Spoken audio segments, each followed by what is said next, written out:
Today, we're going to be diving into what it's like to live here in Breckenridge, Colorado. Breckenridge is world-renowned for its amazing vistas, awesome skiing, and incredible snow. So you guys got to know about the pros and cons of what it's like to live here in Breckenridge, and there are a ton of different things to consider. So let's get right into it. If you guys have any questions at all, call this number on the screen right here and you'll talk directly to me. So if you have any questions about living here or visiting Breckenridge, Colorado, I'll be happy to answer those questions for you. All right, the first pro of living in Breckenridge is the lifestyle. Summit County is known as Colorado's playground, which means we have a plethora of outdoor activities to enjoy. My favorite are skiing, snowmobiling, hiking, and mountain biking, but there are tons of other ones to do as well. Skiing, we've got 5 world-class ski resorts within a 20-minute drive of Breckenridge, Colorado, which include Breckenridge, Keystone, Copper Mountain, Loveland Basin, and Arapahoe Basin. All have amazing terrain, varying from very easy beginner terrain to extremely advanced cliff shoot style skiing. And then the other activity that I like to do in the winter is snowmobiling. If you are a motorhead or a gearhead, you're going to love snowmobiling. We have a couple of options here in Summit County off of Tiger Road in Breckenridge that'll take you out to about 90 miles of trails between Breckenridge and Keystone. You can also head west on I-70 to go up to Vail Pass. You have to pay for a day pass, or you can get a season pass to have access out there. Reason being is that they do groomed trails, so you can have access to other backcountry zones, so you can do snowmobiling, backcountry skiing. And then my personal favorite is Rabbit Ears Pass, which is about an hour to an hour and a half drive north of us going towards Steamboat. It is known as the snowmobile mecca of Colorado, and one place that I highly recommend checking out. If you're new to snowmobiling, I would highly recommend doing a guided tour. Good Times Adventures, just off of Tiger Road in Breckenridge, will take you on some easy groomed trails, so you can literally just hop on, blip the throttle, grab the brake, super easy, follow a guide. Same with skiing. If you're new to skiing, I'd highly recommend taking a lesson, and that way it'll just be that much easier for you. You don't have to worry about the nuances of skiing and snowmobiling, especially if you've never done it before. Definitely take a lesson. In the summertime, we have a great amount of activities. As I mentioned before, I love mountain biking. There are a couple of different mountain biking trails that I love to hit in Breckenridge. Barney Flow and Barney Ford right behind Carter Park are some of my favorites, but there are some on the mountain as well that you can get lift access to, as well as around the entire county. There are tons of different trails. A very fun cross-country trail is from Breckenridge to Frisco called the Peaks Trail. That one is done better from Breckenridge to Frisco, as it is mostly downhill, so you can take it pretty much downhill all the way to Frisco and then put your bike on the Summit Stage bike rack and take that all the way back to Breckenridge. So you pretty much are doing as minimal pedaling as possible, and trust me, at this altitude, pedaling can be extremely taxing, so I highly recommend going downhill for the mountain biking. Also, we have fly fishing. If you are a fisherman or an angler, we have tons of different options. The Blue River in Breckenridge is a great one. We also have the Blue River that continues on north of Summit County into Silverthorne, the 10 Mile Creek in Frisco, and if you head outside of Summit County, there are other options on the Arkansas, Colorado River, and South Platte River as well. Breckenridge is also home to a golf course, specifically a Jack Nicklaus designed golf course. The course is also rated as the best mountain course and toughest mountain course by Colorado Golfer. They also rated Breckenridge 4 stars as one of their most upscale places to play in the nation. Also in the summertime, we have incredible hiking. Some hiking trails include Iowa Hill, Burro Trail, and if you want to get really crazy, you can do Quandary Peak, which is one of Colorado's 14ers, meaning it is over 14,000 feet above sea level. If you've never been here before and you are not an experienced hiker, I'd probably hold off on the 14ers and do something a little more leg and lung friendly, but we got an abundance of hiking trails here in Breckenridge. Okay, and that brings us into our first con of living here in Breckenridge, and it's extremely expensive here with a index of 141.6, much higher than the state's average. Our median household income is a little over $113,000, and our average home is just over $1 million, making it 145% higher than the national average. Now, it doesn't mean that you can't find something a little bit more affordable. Housing prices in Breckenridge vary greatly, from condos as low as $400,000 to single-family luxury homes all the way up to $15 million. So if you are making $100,000 a year or less, you may be able to get something in the $300,000 to $400,000 range, especially if you're willing to go a little bit outside of Breckenridge towards Dillon or Silverthorne and find a cheaper condo. But just know that on average, our homes are a little over $1 million, so it's not cheap. Now, if you're looking to rent something, it all really depends on what you're looking for, but typical 1 to 2 bedrooms are going to range anywhere from $1,300 all the way up to $3,000 a month and beyond. I've seen a lot of midterm rentals offered on Airbnb for significantly more than that, especially if you want to be close to skiing. You could spend upwards of $5,000 to even $10,000 a month for a 1, 2, or 3 bedroom here in Breckenridge. So be prepared to bust out the checkbook because it's expensive here and there's definitely no hiding it. One positive thing though about living here is that our property taxes are super cheap. On our home here, valued a little over $1 million, our taxes are $2,700 in the 2023 year. And the median price for household utilities is about 5.1% more affordable than the national average. Now, when it comes to food, lunch is going to cost you about $20. We have everything from American casual to American upscale to Mexican food to tons of different things. Really, the average person is going to spend about $4,200 annually on groceries, while the average family is going to spend a little over $12,000 in total. Now, tourists are spending an average of $61 a day on food. So if you plan to come here for a vacation just to try out what Breckenridge is like for you, plan accordingly. Pro number 2 is the weather here in Breckenridge. Breckenridge gets tons of snow, which is perfect for skiing enthusiasts and snowmobile enthusiasts alike. Right now, Breckenridge has over 164 inches of total accumulation for the season so far. We hear a lot of champagne powder that's thrown around in Colorado.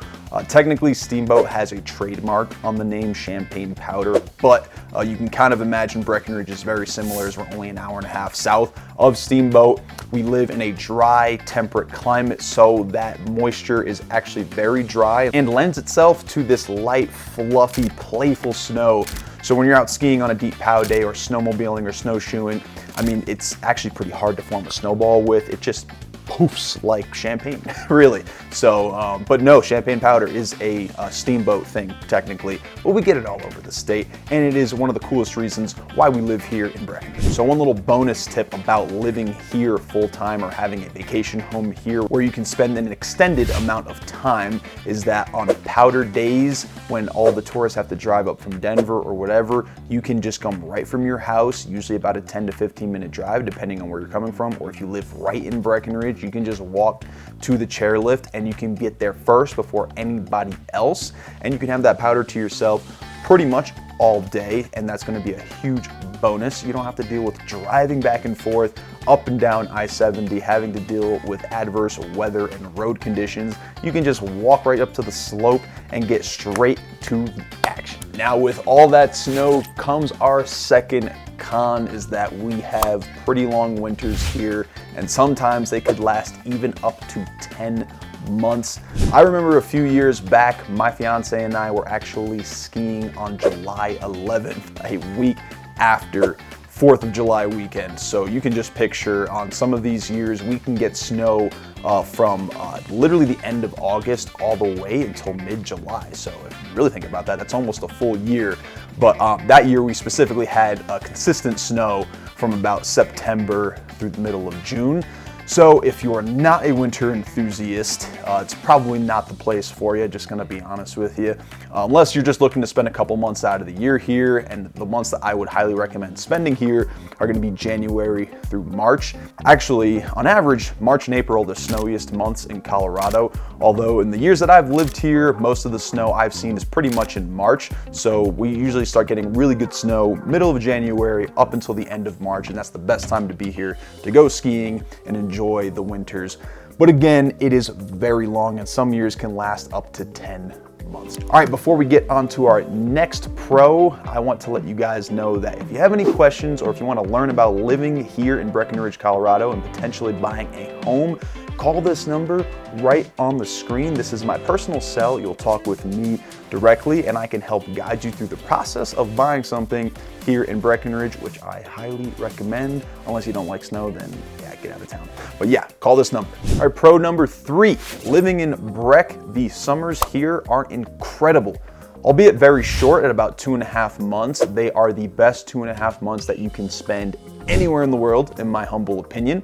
Never gets above 75 degrees here, and that means that it's never that hot, and it's perfect for outdoor activity. Especially with the dry climate, you don't end up sweating that much, so you can go out for a bike ride, a hike, a walk with the dog, go fishing, go out on the lake, and it's just the perfect temperature to be spending outside. And then at nighttime, it gets to about mid-50s or a little bit colder, so it's perfect sweater weather if you decide you want to go camping, or if you want to go backpacking, or if you want to go hiking. I consistently find myself out there riding my bike early in the morning, especially on my climbs up. It'll be in the 50s, 60s, which is perfect, nice cool temperature for climbing. And then by the time I get to the top of my bike ride, usually about an hour to 2 hours in, the weather gets up to about 60s, 70s, and it's perfect for that downhill. So summers here are absolutely incredible. I think they're the best in the country. Mix the 75-degree weather with the dry climate. I don't think there's anywhere else that is better. But hey, if you don't want to be here and enjoy the perfect summer, whatever, your loss. Now, on the polar opposite from the awesome summers, we have our third con, which is that the road conditions here can get crappy, like really, really bad.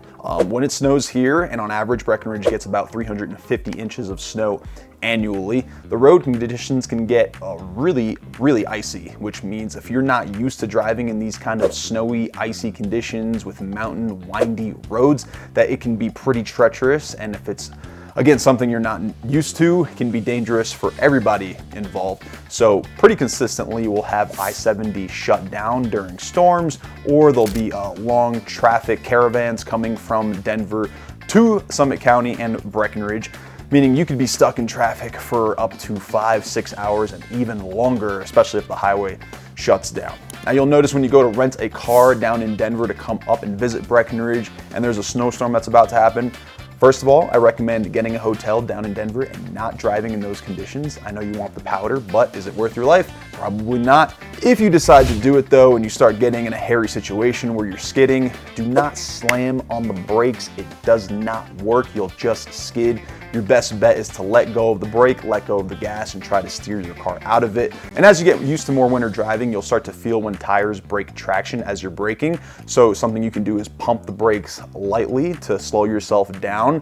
But slamming the brakes, trying to steer while slamming the brakes is not going to help. Trust me, I've been there, I've done that, I've learned. I grew up in snowy conditions. So just don't do it and save yourself the trouble. Now, couple those rental cars with poor road conditions. As it stands right now, Colorado can't really keep up with the road conditions when the roads freeze and melt and freeze and melt and repeat this process over and over again. Roads tend to get destroyed. Couple that with semi-trucks going up and down I-70 with chains. Those chains also start to destroy the road. So the roads can, on top of being very icy, can be extremely bumpy and treacherous. And a goal for state and local organizations is to keep about 75% of its roads in good conditions. Right now, they're at about 60%. And due to the lack of funding from the state, it is just really tough to keep these roads in good conditions. And then you pair that with the fact that we get winter 8 to 10 months out of the year. These road conditions can get crazy, so just beware. If you're not from here, if you don't know how to drive in winter conditions, take it easy because it can get really treacherous along I-70 and here in Summit County as well. Now, speaking of terrible road conditions, I remember the last storm that we had here just about a month ago. We got about 50 inches in 4 days. As well, there were 70-mile-an-hour winds, and we had planned to go up towards Copper and into Leadville to do a showing. When I got to the Frisco exit, I decided, screw that, I'm turning around, this is not safe. From Frisco back to our home in Silverthorne, a drive that usually takes about 10 to 15 minutes at best, ended up taking us 45 minutes because we had to crawl and the wind was blowing sideways and the snow was coming down and you couldn't see any of the lines on the road at all. So it's definitely something you gotta pay attention for. When these conditions get bad, just stay put and don't drive in them. Let's get more lighthearted. Let's talk about pro number 4, which is that Breckenridge has a ton of events, mainly on Main Street, Riverwalk Center, and the base of the ski resort. Main Street hosts the Uller Fest, which is where locals come together to celebrate Uller, the Viking god of snow. In essence, we are basically praying for snow, for Uller to bring us snow this season so we can have a great ski season. Breckenridge puts on the world's longest shot ski, which they consistently break the record for every year. They basically screw a bunch of skis together the length of Main Street and then put little shot glasses about 4 or 5 feet apart from each other, and then everybody goes downs the shot ski all at once. It is some of the coolest stuff that you can see and one of the great events that Breckenridge has to offer. We also have the International Snow Sculpture Championships, which are incredible.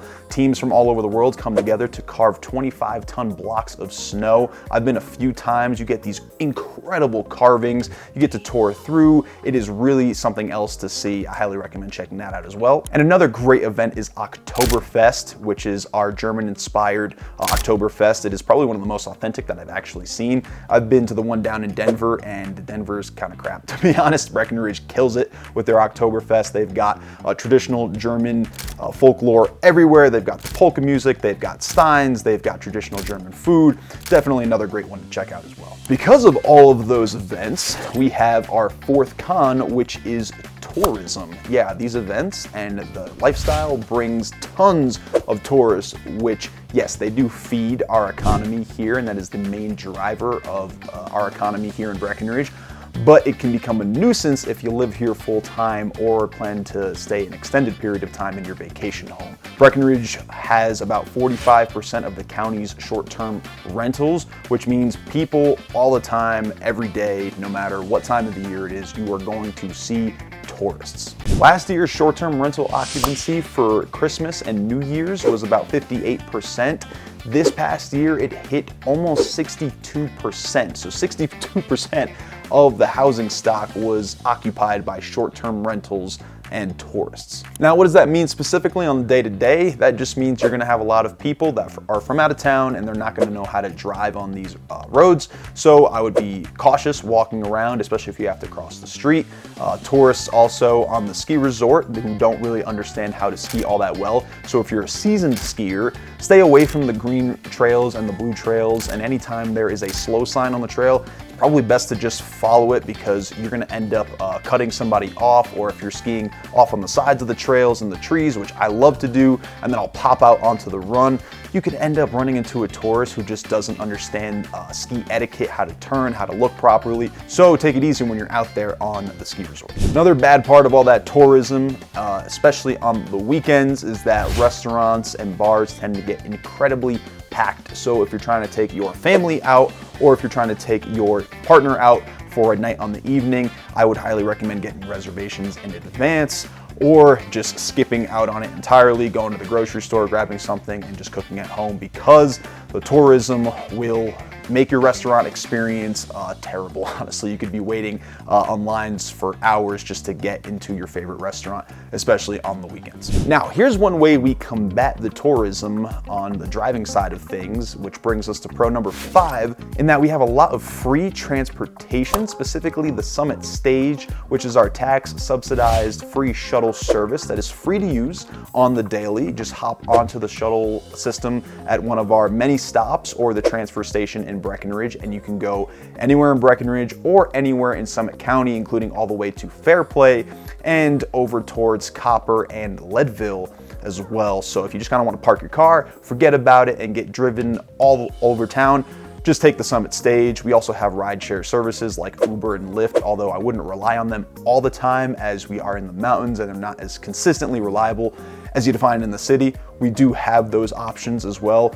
But generally speaking, Breckenridge, pretty much anywhere you stay in town, you can walk wherever you gotta go. So get your hiking boots on and just take a walk around town, go to your favorite restaurant, go to your favorite bar, go walk to the ski resort, and just kind of leave the car parked. Better off, especially with all the tourism that we have and all the people buzzing around town. All right, con number 5 is going to be lack of mailboxes here in Breckenridge and Summit County in general. If you want a mailbox, you're going to have to go to the post office and get a post office box. Postal service in Summit County is about 5% slower than the national average, just because because we're in the mountains. It's hard to get things here, and we have a lack of employees working the post office. I myself have just learned to just be extremely patient. Our postal office workers are great. They're super friendly, but they can get overwhelmed, especially during the holidays. Just be prepared to take your time when you go to the post office and receive your mail, as some days lines can go out the door as you're waiting for your mail. On average, Colorado residents have experienced delays for their packages. I get lucky in that I can get packages to my house, but Amazon Prime, you're not gonna get packages in 2 days or same day. It's just not gonna happen. Usually when I order something on Amazon, it takes about 3 to 4 days to get here at best.